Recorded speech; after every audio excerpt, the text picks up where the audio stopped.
ఏంది ఏందన్నా? ఎవనబ్బా సొమ్ము ఇచ్చినారన్నా? ఎవనబ్బా సొమ్ము ఇచ్చినాడు? ఎవడి జోబిలో నుంచి తీసి ఇచ్చినారు? ప్రజలకిచ్చే సంక్షేమ పథకాల గురించి ఎవడబ్బ జోబీలో సొమ్ము అని నువ్వు మాట్లాడుతున్నావు కదా. ఒకప్పుడు జగన్మోహన్ రెడ్డిని ఇదే ప్రశ్నించుండొచ్చు కదా. నువ్వు ఒక 3 నెలలు 4 నెలల క్రితం ఏమని మాట్లాడావు తెలుసా?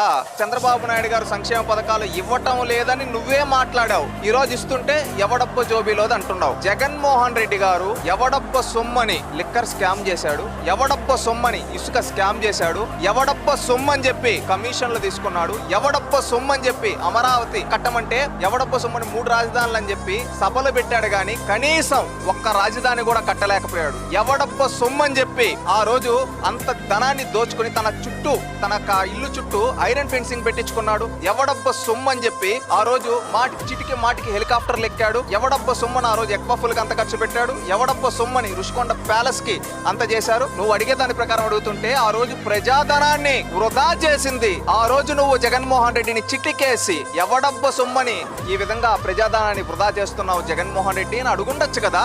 ఈ రోజు ప్రజలకు ఇస్తుంటే నీకు భయం పుడుతూ ఉంది. ఆ రోజు జగన్మోహన్ రెడ్డి గారికి చేతగాక సంక్షేమం చేయలేకపోయాడు. ఈ రోజు చంద్రబాబు నాయుడు గారి చేతనైంది చేస్తూ ఉంటే నాలుగుకి నరం లేదు కదా అని చెప్పి ఏది పడితే అది మాట్లాడుతున్నావు. ఇలాంటి అవాక్కులు చవాక్కులు పేల్చుకుని ఒక హుందాతనమైన రాజకీయం చేయి.